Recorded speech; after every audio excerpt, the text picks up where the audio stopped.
네, 오늘장 랭킹5 시작해 보도록 하겠습니다. 오늘도 키워드 놓고 전략 아이디어 고민 같이 해보도록 할게요. 두 분과 함께 하겠습니다. 랩문리서치 김민수 대표, 신한투자증권 황유한 PB팀장 모셨습니다. 두 분 어서 오세요. 네. 안녕하십니까.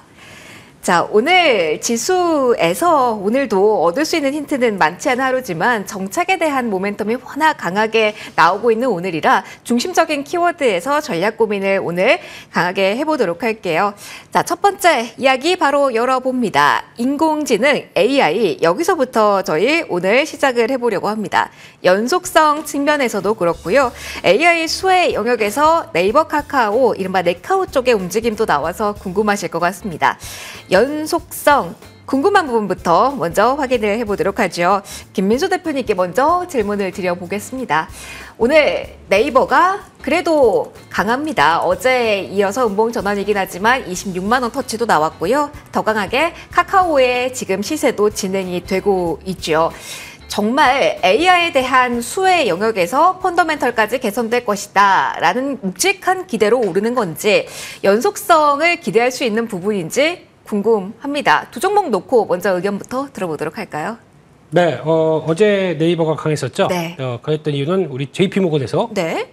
우리는 빼겠습니다. 예, JP모건에서 그래도 네이버에 대한 시각을 확 바꾸는데 거기서 나왔던 얘기가 AI 얘기는 요만큼, 예, 나머지 얘기가 더 많았었죠. 뭐냐면은 네이버가 지금까지 주가가 많이 소외돼 있다. 그러다 보니까 빅테크 기업들과 함께 미국의 빅테크 기업들과 함께 격차가 너무 많이 벌어졌다라는 쪽들이 가장 큰 단서였고, 네. 거기서 추가적으로 하는 얘기가 올해는 이제 그동안의 정책을 통해서 매출의 확대를 통해서 쿠팡을 따라잡겠다라고 하는 게 그들의 비유입니다. 네. 앵커님 어떻게 생각하십니까? 쿠팡을 네이버가 따라잡을 수 있다고 생각하십니까?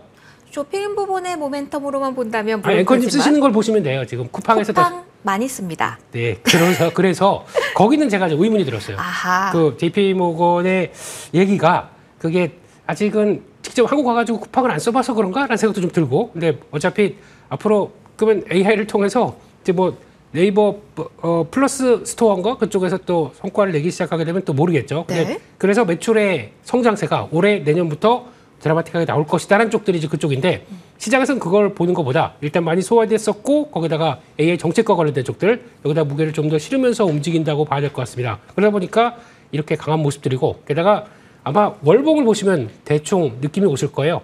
그렇게 많이 소외되고 정체됐는데 지수 3,000선인데 네. 그래도 우리나라의 대표주라고 하는 인터넷주가 여기 있는 건 말이 안 되지라고 해서 후속의 매수가 강하게 들어왔다고 봐야 될 것 같습니다. 그렇게 되면은 근데 제가 주가의 연속적인 관점을 본다. 물론 AI가 앞으로 모두의 AI죠, 이제부터. 네. 예, 우리 모두 다 할 수 있는 AI. 예, 넷마블이 아니죠. 그 모두의 마블처럼 하는 것처럼 쉽게 쓸 수 있다는 쪽은 나오는데, 일단 정책적인 부분들 같이 이어지고 기대감은 높다고 하더라도 성과 나오는 데는 시간이 걸릴 수밖에 없겠죠. 그렇기 때문에 지금 일단은 월봉상에서 강한 변화가 나오고 박스권 상단부터 돌파하고 힘은 실어주는데 약간 또 이제 좀 정체되는 모습들이 나올 수가 있겠죠. 예, 그렇기 때문에 일단 지금 저는 쫓아가는 것보다 차라리 살짝 좀, 왜 그렇잖아요. 주가가 막 올라갔을 때 위로 막 쫓아가는 거는 좀 이제 내가 조금만 흔들려도 좀 고민할 수밖에 없다 보니까, 그렇게 됐을 때는 살짝 다시 한번 박스권 상단부 안쪽까지 내려왔을 때 그때부터가 또 한 번의 진입 기회가 되지 않을까 생각하고 있고, 지금은 굳이 여기서 지금 늘려요? 라고 하는 거는 의미가 없지 않을까라는 생각 때문에. 보유 길게 하신 분들도 지금 타이밍이라고 생각하고 늘릴까라는 고민을 사실 많이 하실 것 같아요. 신규보다는 그 점이 궁금하실 것 같아서 질문 드리려고 했는데 거기도 아직인가요? 원래 오래 가려면요. 네. 마라톤 같이 좀 길게 하려면 가장 중요한 게 뭐냐면 호흡법입니다. 네, 그러다 보니까 호흡을 같이 이제 이렇게 경사가 있는데 같이 헉헉대면서 매수하는 것보다 경사 끝나고 약간 좀 할 때 숨 고를 때 그럴 때 매매하는 게 좋지 않을까 라는 쪽에서 호흡을 가다듬자라는 관점 쪽으로 살짝 눌렸을 때 보자, 그렇게 말씀드리겠습니다. 각도 가파르게 이것보다는 숨 고르면서 조금씩 점진적인 흐름으로 이야기를 해주셨습니다. 황 팀장님의 의견도 들어볼게요.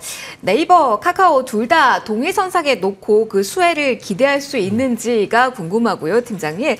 그리고 앞서 JP모건의 리포트 대표님께서 얘기를 해주셨는데 오늘 또 시티그룹 쪽에서의 리포트도 나왔어요. 추가적으로 계속 외국계 리포트가 여기를 주목한다라는 점에서 투자자분들 지금 더 확실한 액션에 나서서야 되는 건 아닌지라는 궁금도 듭니다. 어떻게 보실까요? 네, 뭐 카카오는 지난주에 이제 매수해야 되는 타이밍이라고 말씀드렸던 것 같고요. 네이버도 완벽하게 추세 전환 신호를 이제 나와주고 있는 것 같습니다. 전형적으로 수급과 모멘텀까지 같이 나와주는 그런 양상인데요. 일단은 뭐 이번에 AI 수석, 하정우 수석이 네이버 출신이라는 것 때문에 더 두각을 받는 것 같고요. 자체 LLM 모델, 이제 언어 모델 갖고 있는 게 이제 네이버밖에 없다 보니까 지금 네이버뿐만 아니라 네이버의 도움을 받아야 하는 각 그룹사별 SI 기업들 우리가 통상 좀 우스갯소리로 각 기업들의 전산실이라는 표현을 쓰긴 하는데 어제 대표적으로 삼성 SDS가 급등을 했고요. 그다음 현대 오토에버가 급등했고 오늘 신세계 INC도 급등하고 있고요. LG CNS도 최근에 뭐 크립토 이슈로 또 올라가고 스테이블 코인으로 올라가긴 하지만 또 먼저 올라가기 시작했습니다. 그러니까 그룹사들마다 결국은 자체 우리가 소버린 AI 통해서 뭐 각 기업사, 그룹사들만의 AI를 가져야 된다라고 하면 결국은 네이버가 직접적, 간접적으로 도움이 필요하다라고 봅니다. 그렇다 보니까 대표님께서 말씀해 주셨던 뭐 커머스라던가 그다음에 추경으로 인한 쇼핑 확대 이런 부분들은 넘버스에서 좀 받쳐주는 부분들이고 우리가 주식이 큰 시세가 날려면 결국 내러티브와 넘버스 두 가지가 다 만족을 해야 되는데 지금 내러티브까지도 정부 정책 플러스 흔히 우리 대시세가 나기 위한 조건으로 말하는 시대 정신까지 같이 붙어 있는 상황이에요. 그렇기 때문에 네이버는 지금부터는 주도주가 될 확률이 매우 높아진 위치라고 봅니다. AI가 많은 뭐 테마주들 그 안에서 많은 섹터들이 있긴 합니다만 결국은 네이버가 대장 역할을 할 거라고 보고요. 그리고 어제 이제 급등이 나왔던 거는 뭐 JP모건 리포트 역할도 컸다라고 보지만 네이버 같은 종목이 저렇게 장대응봉이 크게 나올 거면 일반 매수로는 아니라고 봅니다. 결국은 숏커버일 확률이 매우 높다라고 봐요. 그렇기 때문에 저게 장대 양봉이 바닥에서 나오는 대형주가 저렇게 장대양 나오는 거는 공매도가 이제 수급을 걷어들인 것도 있다라고 봅니다. 그런 관점에서 보면 이제 추세 추정의 관점에서 보면 이제 바닥에서 한 40% 이상 올라왔거든요. 그러면 이제 바닥을 확인했다라고 봅니다. 그래서 지금 저는 사셔도 된다고 봐요. 물릴 각오로. 물려도 된다라는 생각으로 사셔도 된다라고 보고요. 최근에 이제 네이버, 카카오 이제 본전돼서 그동안 또는 평단을 오랫동안 낮춰놔서 물타기 추가 매수를 낮춰놔서 이제 본전 돼가지고 이제 탈출하겠다라는 분들이 많이 보이는 것 같아요. 실제로 이제 엑시트 하시는 분들 본 것 같고. 근데 이제 추세가 이제 돌아서는 구간이기 때문에 오히려 지금부터는 사실 우리가 언제 올라올지에 대한 불확실성을 계속 가져가는 거였잖아요. 이게 사실 작년에 나올 수도 있었고 더 일찍 나올 수도 있지만 결국은 한 2년 정도 넘게 오랫동안 횡보하다가 이제 올라온 구간 거기다가 거래량까지 터지면서 올라온 구간이기 때문에 지금 네이버는 일단은 시장에서 대장주 역할을 충분히 할 수 있지 않을까 생각합니다. 오늘 나온 시티그룹에서 팀장이 거기서 나온 내용들 중에 겹치지 않은 내용 중 하나가 상법 관련된 수혜를 네이버가 받을 수 있다라는 점이었거든요. 이에 대한 모멘텀도 플러스 요소로 작용할 수 있을까요? 제가 그 부분까지 정확히 뭐 생각하지는 않았습니다. 왜냐하면 상법 개정안으로 하면 그냥 플러스 알파지 상법 개정안으로 더 만약에 된다라고 하면 더 강력한 지수사들이 있죠. 그렇기 때문에 뭐 당연히 밑에 상장되지 않은 워낙에 많은 자회사들도 같이 있어서 당연히 플러스 알파는 될 거라고 봅니다. 플러스 알파 요소로 이야기를 해주셨습니다. 그러면 저희가 주요 종목 위주로 이야기를 했는데요. 이것도 살짝만 궁금해서 김민수 대표님께 짧게만 질문하고 넘어가도록 하겠습니다. AI 소프트웨어 쪽은 그러면 소외되는 분위기가 가속화될지도 궁금해요. 오늘 올라온 쪽도 분명히 있기는 하지만 AI 올라왔을 때 좀 넓게 더 작은 종목이 움직였던 것 같은데 오늘 같은 경우는 네이버, 카카오에 좀 쏠리잖아요. 좀 작은 종목들, 이슈에 더 민감도가 높은 쪽은 쉬어갈 수밖에 없나요? 아니면 계속 볼 필요성도 지금도 있을까요? 아무래도 정부의 정책과 함께 가장 효과적으로 쓴다라고 하게 되면 이제 대기업 쪽에 먼저 무게가 실리다 보니까 수급 쏠림이라고 봐야 되겠죠. 하지만 여기서 잘 생각해야 될 게 이번 정부는 중소기업을 더 챙깁니다. 그런 관점이라고 하게 되면 제가 보기엔 네이버보다 탄력들은 중소형 소프트웨어가 더 셀 겁니다. 그렇기 때문에 그 흐름 보고 쉬어갈 때, 그러니까 보통 1차 상승, 2차 상승 이렇게 나올 때 2차 상승 구간은 더 셀 수가 있기 때문에 그쪽과 관련된 쪽에서 성과되는 특히 관해, 그래서 제가 관이라는 표현을 써서 좀 죄송하지만 정부 쪽에 레퍼런스가 있는 기업들 같은 경우는 충분히 앞으로 성과를 더 낼 수가 있는 쪽으로 바라보고 있기 때문에 거기서의 변화들은 아마 추가 탄력은 지금은 다 네이버 카카오만 보겠죠. 네. 쉬는 구간이나 2차 상승 구간에는 더 쓸 수가 있기 때문에 그것도 한번 체크해보자 그렇게 말씀드리겠습니다. 너무 작은 시야로 보지 말고 넓게 펼쳐보자라는 의견까지 함께 주셨습니다. 두 번째 키워드로 넘어갈게요. 여기도 정책 드라이브 그 속에서 주가 튀는 움직임이 가파른 쪽입니다. 지금까지와 또 다른 이야기가 하나 더 나왔죠. 한국은행 측이 어떻게 반응을 보일까 이게 관건이었는데요. 어제 한국은행 총재가 이 스테이블 코인 도입에 대해서 사실상 찬성 의견을 내놔주셨습니다. 그리고서는 오늘 시세 궁금합니다. 황 팀장님 먼저 여쭤볼게요. 스테이블 코인과 뭐 지역 화폐, 뭐 핀테크 연결고리가 많습니다. 뭐 비슷하고 다르기도 할 텐데 주식시장에서는 일제히 우르르 오르는 네. 격이 있어서 이게 궁금합니다. 스테이블 코인 쪽으로 포커스가 더 맞춰지는 상황 속에서 네. 어떻게 저희는 전략적으로 아이디어를 짜야 될까요? 찐 수혜주가 여기서 있는 건지 네. 탄력도가 이어질 수 있을지 궁금합니다. 지금 이제 스테이블 코인 등장이 네. 사실 이제 조금 오래전부터 나온 거긴 합니다만 이제 최근 들어서 많이 본격화된 것 같아요. 특히나 어제 지니어스 액트가 통과되면서 이제 서클이라던가 코인베이스 같은 주식들은 굉장히 좀 많이 올랐죠. 근데 코인베이스나 서클 같은 경우는 발행사와 수익을 이제 쉐어하기 때문에 어떻게 진짜 찐수혜주는 그쪽에 있다라고 일단 보고 있습니다. 우리나라에서는 아직까지는 진짜 어디가 발행사가 되고 네. 발행사가 확실하게 정해진다라고 하면 그쪽이 엄청난 수혜가 되겠죠. 지금 사실 뭐 다날이라던가 이미 과거에 경험이 있었던 다날이라던가 카카오페이라던가 이제 코인을 발행하는 기업들 또는 코인 이제 결국은 발행사들 시장을 가지고 있는 회사들이 수혜를 일단 볼 거다. 그리고 그쪽에서 돈을 많이 벌 거다라는 게 일반적으로 알려진 이야기들이기 때문에 그쪽에서 많이 수혜가 될 거라고 봐요. 그리고 스테이블 코인이 앞으로는 세상이 정말 빨리 바뀐다라고 느끼는 게 최근에 카드 회사들 주가를 보시면 네. 미국의 마스터카드나 그다음에 비자나 아니면 파이서브라던가 이런 결제 회사들, 피지사들 주가들을 보면 생각보다 주가가 시대가 굉장히 좀 빠르게 변하고 있다는 걸 느낍니다. 그렇기 때문에 스테이블 코인을 단순하게 뭐 가상화폐, 투자 수단 또는 누군가는 또 투기 수단으로도 이용할 수 있지만 원래 최초의 암호화폐가 나오고 블록체인이 나왔을 때 목적이 이제 점점 하나둘씩 현실화되어 가고 있는 부분들이거든요. 그렇기 때문에 스테이블 코인 관련 주식들은 지금 매우 높은 상태에서 평가가 되고 움직이는 건 맞습니다만 분명히 돈을 버는 시기가 분명히 올 겁니다. 저도 지금 굉장히 좀 찾고 있고요. 네.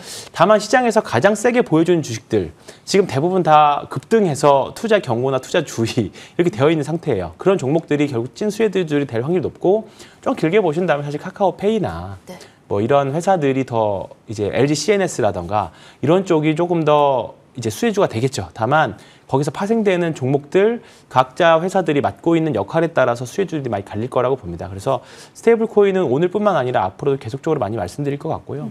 스테이블 관련해서는 이건 단순하게 테마로 보실 게 아니라 이제 하나의 시대에 변화하는 산업. 그러니까 제가 잠깐 앞서서 말씀드렸던 시대 정신을 말씀드렸는데 이런 게 바로 시대 정신이라고 보거든요. 그래서 스테이블 코인 회사는 지금도 늦지 않은 것 같아요. 그러니까 미국 주식 같은 경우에 코인베이스나 서클도 많이 올랐지만 저는 여전히 괜찮다, 좋다라고 생각하고 있습니다. 시대의 변화에 초입에 있기 때문에 그 기류 변화에 따라가자라는 의견 주셨습니다.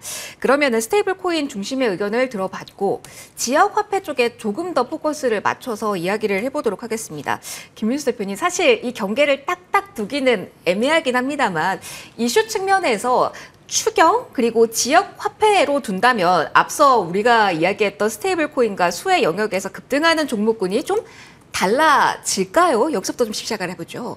이번에 정부의 그 큰 방향으로 보게 되면, 그러니까 이제 가상화폐와 함께 지역화폐, 가상화폐 ETF 그리고 또 지금 스테이블 코인, STO까지 네. 이 모두가 거의 한 몸이라고 봐야 될 것 같아요. 그러니까 그동안 지금까지 제대로 내수의 어떤 부활을 위해서 여러 가지 정책을 쓰는 쪽들을 하나의 변화로 가져가겠다는 쪽들이 이게 같이 맞물린다고 봐야 되겠죠. 그렇게 되면은 거기서 나올 수 있는 걸 같이 보시되 일단 뭐 스테이블 코인은 얘기 안 할래야 할 수가 없죠. 지역화폐 쪽들은 어차피 이제 우리 국내 쪽이지만 이제 성과를 내서 좀 활성화시키겠다는 쪽과 네. 함께 다음 단계가 이제 스테이블 코인으로 본다라고 하게 되면 한국은행조차도 이제 오케이, 괜찮다라고 하는데 여기서 끝나면 안 돼요. 한국은행이 얘기했던 내용들을 잘 보시게 되면은 통화 주권에 대한 얘기를 했고 네. 거기다가 결국에는 스테이블 코인도 기존에 나왔던 통화 정책 외에 플러스 알파가 발행되는 거기 때문에 그렇죠. 여기서 핵심은 유통량이 더 늘어납니다. 그러니까 그러면 인플레이션이 더 가속화되겠죠. 거기 포인트를 맞추셔야 되는 게 맞다고 봐야 될 것 같고 그런데 분명히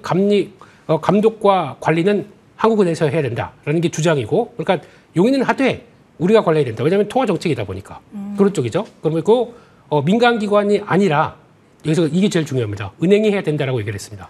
은행이 발행 주체가 된다고. 그럼 아직 논란과 합의점은 좀 이야기하기는 멀었겠네요, 대표님. 그렇죠. 그러니까 미국 같은 경우는 이제 민간기관 쪽에서 여러 가지를 열어줬는데 네. 한국은행은 찬성은 하지만 그렇게 나온다라고 하게 되면 지금 어떻게 보면 우리나라에서는 약간 지금 움직이는 주가나 여러 가지 변화들은 약간 기대감이 더 붙어 있는 게 사실입니다. 그렇기 때문에 거기에서 일단 정리가 그럼 정부에서는 해줘야 되겠죠. 한국은행은 관리 감독만 맡고 이거를 쫙 열어주는 이런 변화까지 보게 되면 그때 2차 랠리가 나오겠죠. 근데 그런 관점에서 지금은 너무 이렇게 막 선 주가에 대해서 거기다 이제부터 시작이다라고 대응하기는 조금 교통 정리가 필요하다라는 것들 좀 보셨으면 좋겠고. 근데 이제 가장 첫 번째는 발행과 관련된 쪽으로 본다라고 하게 네. 되면 시장에서 가장 많이 보는 게 지난 CBDC죠. 그쪽에 나왔던 어떤 한강 프로젝트 그쪽에서 참여 개발 주도했던 쪽이 LG CNS입니다. 그러다 보니까 그걸 가장 많이 보는 거고 거기다가 같이 프로젝트 참여했던 기관의 성격에 들어갔던 종목이 아톤입니다. 그러다 보니까 이렇게 센 흐름들이죠. 그러니까 그거를 그대로 본다라고 하는데 그대로 예전 디지털 화폐처럼 그대로 가져줄지 아니면 또 변화의 주체가 어디가 될지는 아직은 모르는 상황들이죠. 그걸 좀 정리가 되게 되면 또 이제 그때부터 보시는 게 좋겠다라고 봐야 될 것 같고 그 정도입니다. 예. 아직은 이겠지만 이 변화의 초입에서 만약에 그 변화가 현실화된다면 폭발적으로 흐름이 나타날 수 있기 때문에 뉴스와 함께 어떻게 정리가 되는지는 좀 거기에 대한 종목들의 리스트업도 필요하다라는 조언 두 분께서 함께 해주셨습니다. 세 번째 키워드로 저희 넘어가 볼게요. 오늘 예산안 이 정도 쓸 거다. 어느 정도 기간 동안 나온 종목군의 흐름이 일제히 강합니다. K콘텐츠에도 51조 투입 추진한다라는 이야기가 나왔습니다. 가장 먼저 반응이 온 쪽부터 이야기를 시작해 보도록 할게요. 사실 이게 선거 시즌부터 움직임이 나왔던 쪽이긴 한데 앞서 스테이블 코인 쪽도 그렇고요. 황 팀장님, 오늘 가장 장 초반부터 강하게 흐름이 나온 쪽은 웹툰입니다. 네.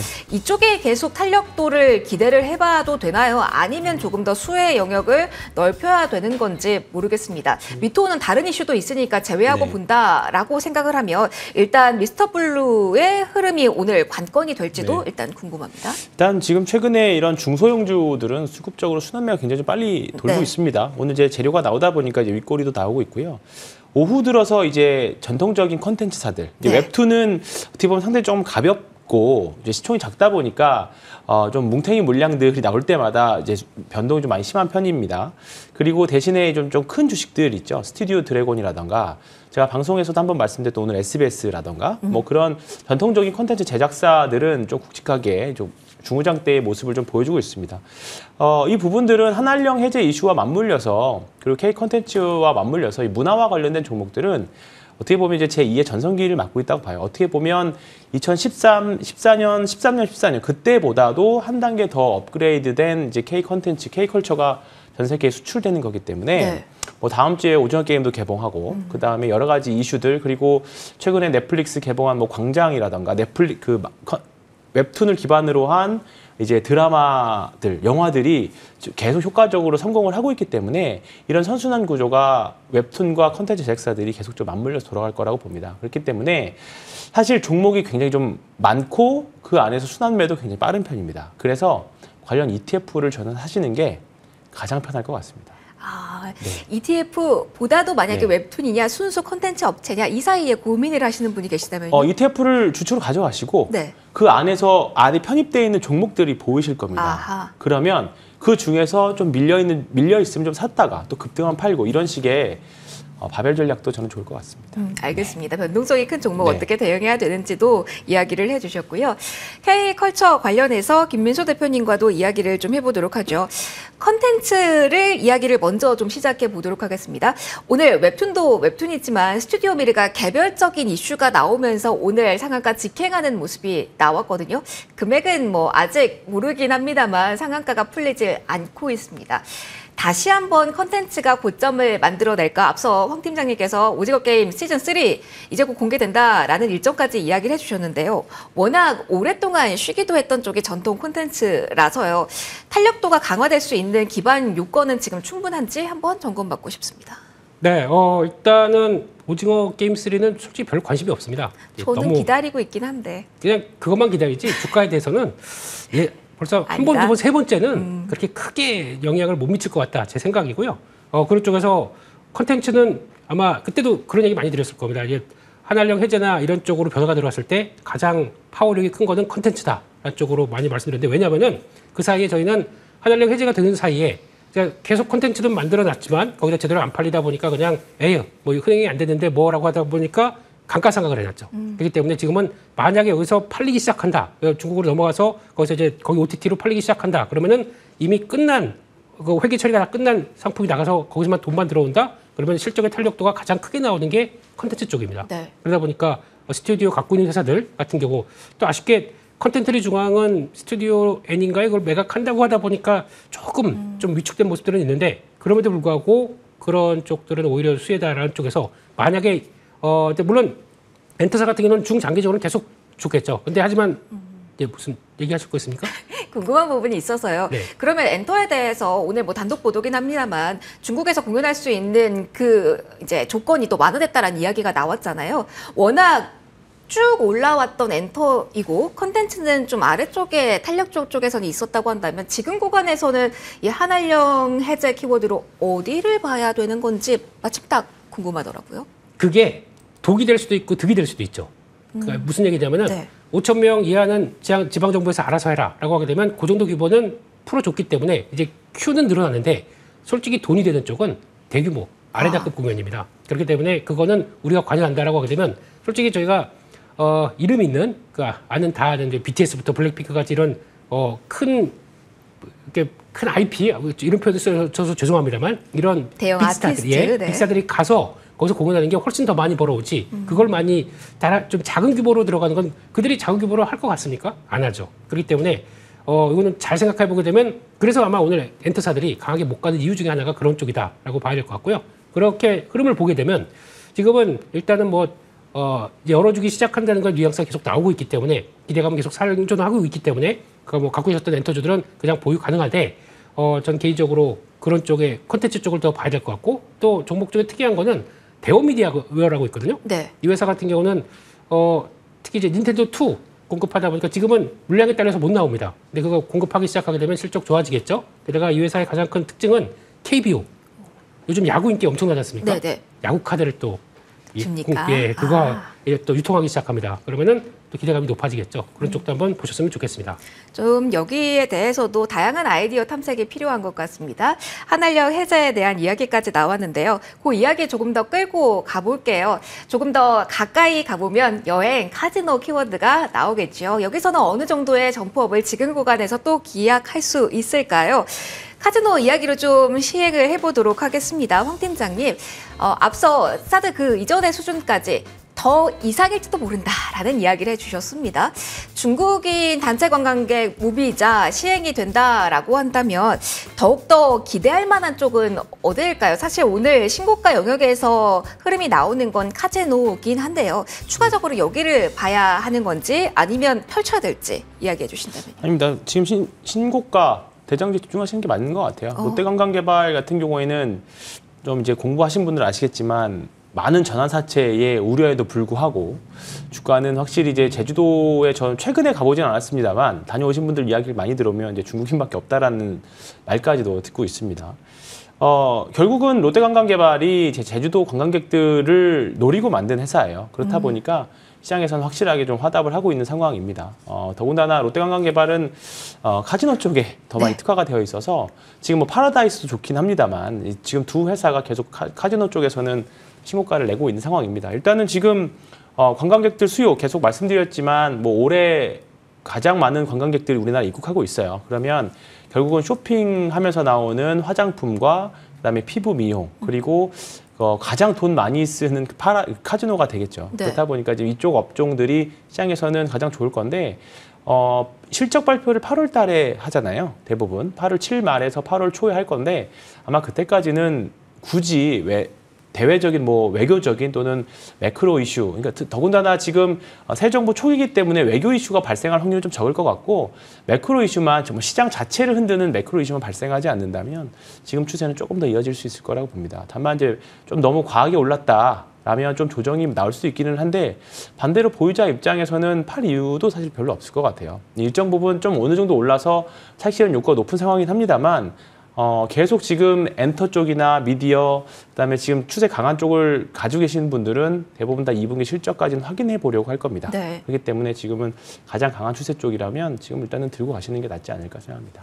그러면 이것도 살짝 궁금합니다. 패키지라는 키워드잖아요. 네. 그러면 사실 여행주를 많이들 생각하실 겁니다. 네. 여기는 상대적으로 소외가 되었다가 네. 오늘장 같이 움직이는데 이게 노란풍선 쪽에서 경영권 관련 이슈가 있어서 그쪽으로 시세가 몰리는데 여행주가 간 건지 아니면 여기도 뭔가 수혜 영역에서 해석이 나오는지도 살짝 같이 들려주세요. 네, 많이들 여행 가시는 것도 알고 있긴 합니다만 지금은 좀 상대적으로 노란풍선은 좀 예외적인 영역이고요. 모드 투어나 하나 투어를 봐야 되는데 네. 더군다나 사실 지금 하나 투어가 특별한 움직임이 사실 없는 상황이에요. 그래서 이제 굳이 우리가 여행 쪽을 보신다 또는 자금이 지금 시장에 자금이 워낙에 거래대금도 많이 나오고 테마들도 잘 많이 살아나긴 합니다만 정말 이제 좀 싸서 밑에서 사서 기다릴 요량으로 투자하신다면 좋은 것 같기는 한데 반대로 상대적으로 카지노 올라가는데 최소한 호텔신라 올라가는데 이건 우리 건 안 올라갈까 할 수도 있기 때문에 그 비중 조절은 잘 하시기를 비중 조절 말씀드리겠습니다. 필수라고 이야기를 해주셨습니다.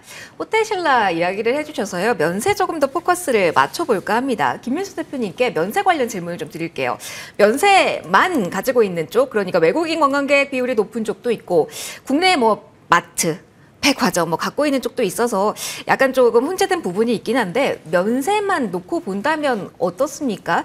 중국 쪽에서 사실은 이전에 보따리상 수요가 상당 부분 차지했는데 이게 제외가 되니까 실제로 많은 분들이 들어오셔도 플러스 수익은 별로일 거다라는 지적도 있긴 하더라고요. 그럼에도 중국 소비 관련 키워드가 강화되니까 면세도 괜찮을지 아직도 괜찮은지 한번 여쭤봅니다. 그분들이 와서 쓰는 걸 봐야 되겠죠. 확인이 언제 될까요? 단체 관광객 무비자로 열어준 다음부터 그때 와서 봐야 되겠죠. 그러면은 하반기네요. 그렇죠. 예, 그때만큼 그렇게 들어올지. 지금은 근데 워낙 한국에서 중국 인민들이 많이 돈 쓰고 오다 보니까 중국 정부에서 화가 나서 만들었습니다. 하이난 쪽에 크게 만들었기 때문에 그리고 갔다 와서 한 달인가 정도까지 여행 갔다 온 뒤에 그것까지 면세를 할 수 있게 돼 있다 보니까 그런 측면으로 보게 되면 우리가 설당이 그렇게 좀 크진 않겠죠. 그런 쪽에서 너무 기대감은 갖지 말되 그 이후에 변화를 보자라고 하는데 아마 외국인 관광객들이 들어오면서 나오는 섹터를 압축하라라고 하게 되면 저는 일단 호텔 신라 말고요. 그냥 호텔 관련주들 이쪽이 제일 좋겠다라고 바라보고 있고 왜냐하면 서울에 웬만하게 묵을 수 있는 호텔이 거의 예약돼 있고 예전 1년 전 대비해서 지금 호텔 단가가 그러니까 판매 단가가 객실 단가가 2배로 올랐답니다. 그만큼 공급이 모자란 거죠. 왜냐하면 그동안에 PF 시장이 많이 죽다 보니까 제대로 호텔 공급이 안 됐고 코로나 때 정체돼 있다 보니까 제대로 안 돼 있다 보니까 이런 변화로 봐야 되겠죠. 그러니까 지금 5성급 이상 좀 볼 수 있는 데가 별로 없다고 얘기를 하더라고요. 그런 쪽으로 봤을 때 역시나 P와 Q가 다 늘어난다. 호텔 업체들 좋겠죠. 요즘 GSPNL 이런 것들 그리고 또 서부 T&D 근처에 있냐면 하이브가 있어요. 아하, 그렇게 보시면 또 연결고리가 되겠죠. 그런 쪽에서 보시는 것도 좋아 보이고 또 임용기는 누누이 많이 말씀드렸기 때문에 그런 쪽들 비율 나가기 시작하게 되면 계속 관심은 좁혀진다. 그렇게 봐야 될 것 같습니다. 알겠습니다. 어디까지 연결고리를 지어야 되는지 좀 아이디어 공유도 해주셨습니다. 마지막 키워드 서둘러서 봐야겠네요. 저희 에너지 준비했습니다. 계속 여기는 궁금합니다. 원전에 대한 뉴스는 계속 나오는데요. 오늘 일단 원전부터 시작할 겁니다. 연결해서 대표님과 그냥 갈게요. 저희 풍력, 태양광, 원전 매일같이 좀 보고 있는데 오늘 특히 원전 좀 질문을 드리고 싶은 부분이 두산 에너빌리티가 살짝 쉬는데 두 자릿대 강세 보이는 종목들도 많이 보이거든요. 오르비텍이 15%, 우리기술, 한신기계. 이걸 어떻게 봐야 되나요? 지금 다른 쪽에서라도 시세가 나오니까 원전 에너지는 여전하다라고 봐야 될지 아니면 두산 에너빌리티의 쉬어가는 기간이 길어질 수 있음을 감안해야 될지 원전 아이디어 먼저 공유해 주시죠. 원전은 그냥 큰 에너지 관련된 쪽으로 보게 되면은 원전은 여기저기서 다 밀고 있기 때문에 그냥 가는 게 맞겠죠. 여기서 어차피 다 지금 거의 없습니다. 많이 정리하고 줄이고 남은 비중이라도 이거라도 끝까지 가야 되나? 라고 하게 되면 그거는 끝까지 간다라고 보시는 게 좋을 것 같고요. 그런 관점에서 이제 나머지 종목들도 종목 확산이 나오겠죠. 그런 쪽에서 두 번째는 신재생 에너지. 또 말이 많죠. 근데 이거는 IRA 수정 법안 쪽에서 미국의 상원에서 어떻게 결론이 나고 뭐 수정이 이렇게 됐다 저렇게 됐다 해가지고 막 심리적으로도 왔다 갔다 하는 것 같은데 그거는 일단 확인하고 그다음 보자라고 하다 보니까 아직은 뭐 그 변동성이 좀 커지겠죠. 네. 그리고 또 시장에서 얘기 안 나오는 쪽들은 LNG 쪽 이쪽들도 충분히 미국 정부가 신경을 쓰고 있는 쪽인데 지금 원자력을 하도 강하게 밀다 보니까 이쪽은 좀 많이 소외돼 있습니다. 분명히 이쪽도 변화가 들어올 겁니다. 그러니까 아마 주축은 화석연료와 안정적인 에너지 원자력이라고 보게 되면 그쪽에 대해서 계속 투자 아이디어가 나올 수가 있기 때문에 그 관련된 내용들을 살펴보자라고 보겠습니다. 가장 유력한 키워드로는 신재생에서는 대표님은 뭘 보고 계실까요? 신재생이라기보다는 네. 신재 태양광과 관련된 한화솔루션이 그나마 제일 적합하게 태양광을 통해서 미국에서 밸류체인 그대로 갖고 수직 계열화돼서 살게 되면 이 회사가 가장 적당하겠다라는 쪽은 보고 있는데 아직 불확실한 요인들이 많다 보니까 그거 확인하고 보자라는 관점 쪽에서 만약에 밀리게 되면 그런 거는 타이밍을 가져가 보겠다 이렇게 생각하고 있습니다. 에너지에 여전히 관심 가져야 된다라는 이야기 해주시고 계십니다. 워낙 에너지 쪽에 궁금증 많으실 것 같습니다. 황 팀장님과도 이야기해보죠. 사실 지금 저도 계속 보고 있는데 정유주의 흐름이 어떻게 나오는지에 대해서 궁금하실 것 같아요. 지금 속보로도 계속 이란군 쪽에서 미사일 최소 20발 발사했다. 뭐 여러 가지 중동 리스크 관련해서 이슈가 나오긴 하는데 지금 중소형주 그러니까 이 재정 확정 리스크에 움직이는 종목들의 흐름이 가파르다라고는 할 수가 없거든요. 네. 오전부터 나온 이슈에도 이 부분은 일단 국내 증시 상황상 어떻게 봐야 되는 건지 궁금하고요. 여기에 대한 탄력도도 염두에 놓고 종목 봐야 되는지도 조언 부탁드릴게요. 말 그대로 단기 이슈로만 생각하셨으면 좋겠습니다. 네, 굳이 좋은 종목들 많은데 넘버스도 좋은 것들도 많고 모멘텀도 확실한 것들이 많은데 전쟁이 만약에 여기서 미사일 이야기가 나오다가 갑자기 뭐 협상한다라는 내용이 나오면 급격하게 추세가 전환될 확률이 매우 높습니다. 그리고 생각보다 유가가 많이 올라간 것도 아니고 안전자산에 대한 선호도도 엄청나게 올라간 것도 사실은 아닙니다. 그렇기 때문에 시장에서는 러시아 우크라이나 전쟁보다 이번에 이란 이스라엘 전쟁을 조금 더 뭐 한번 예방주사를 맞아서 그런지는 몰라도 더 빨리 아마 마무리될 걸로 시장에서 아직까지는 보고 있습니다. 물론 불확실성이 어디까지 갈지는 그거는 정말 모르겠지만 아직 시장에서는 오늘 이번 주에 우리나라 주식시장 흐름만 봐도 사실은 굉장히 심리적으로 뉴스만 봤을 때는 공포스러울 수 있었지만 네. 시장은 사실 별 큰 움직임이 없었잖아요. 오히려 가는 주식들은 더 잘 가고 그렇게 따지고 보면 굳이 전쟁이 오늘 밤에 어떻게 될지 모르는 것에 주식 투자하면서 베팅하지 마시고 전쟁하고 전혀 상관없는 주식들 많이 있습니다.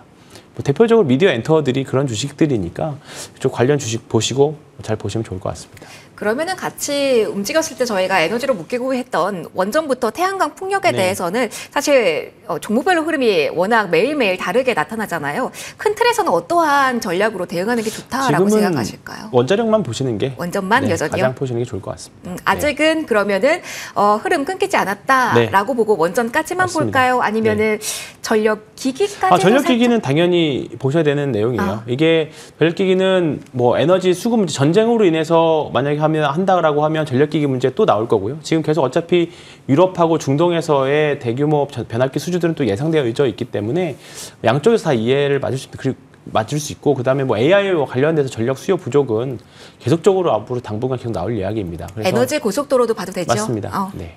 그래서 관심 갖고 보시면 뭐 효성중공업이 가장 대장이긴 합니다만 어제 산일전기까지도 올라오기 시작했거든요. 그러면 이제 이쪽 변압기 쪽은 확실하게 좀 턴을 했다 이렇게 보시면 되겠습니다. 알겠습니다. 큰 틀에서 바라봐야 된다라는 이야기까지 해주셨습니다. 에너지까지 이야기 쭉 해봤고요. 랭킹5 시간 여기서 마무리 짓겠습니다. 김민수 대표, 황희연 팀장 두 분과 함께했습니다. 고맙습니다.